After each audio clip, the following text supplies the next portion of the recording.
Drawing is an incredible hobby, but why?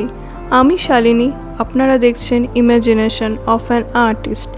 আমি বলবো কিসের জন্য ড্রয়িং একটি ভালো হবি হতে পারে। আমাদের রোজকার ব্যস্ততার জীবনে আর্ট থেরাপি একটি ন্যাচারাল স্ট্রেস রিলিভার হিসাবে কাজ করে। জীবন যুদ্ধের নানা রকম চিন্তায় অনেক মানুষই অ্যাংজাইটিতে ভোগে। তখন ড্রয়িংকে একটি হবি হিসাবে চুজ করলে এই অ্যাংজাইটি থেকে মুক্তি পাওয়া যায়।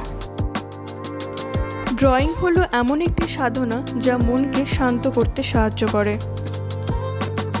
ড্রয়িং মানুষের অবজারভেশন পাওয়ারকে স্ট্রং করে, যার কারণে মেমোরি পাওয়ারও স্ট্রং হয়ে যায়। ড্রয়িং করতে গেলে ধৈর্যের প্রয়োজন, আর এই ধৈর্য ক্ষমতায় প্রবলেম সলভিং স্কিলকে আরও উন্নত করে দেয়। খুবই স্বল্প মূল্যে ড্রয়িং মেটেরিয়ালস পাওয়া যায়, শুধু লাগবে pen, paper, pencil and colours. Drawing মানুষের মধ্যে কনফিডেন্স বিল্ড আপ করতে সাহায্য করে এবং সেই সাথে প্রেজেন্টেশন স্কিলকেও উন্নত করে। অবজারভেশন স্কিলকে উন্নত করার সাথে সাথে হ্যান্ড অ্যান্ড আই কোঅর্ডিনেশনকেও স্ট্রং করে।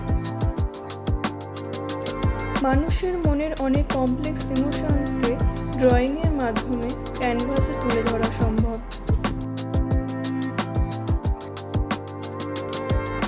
In a nutshell, drawing improves focus and brings a lot of peace.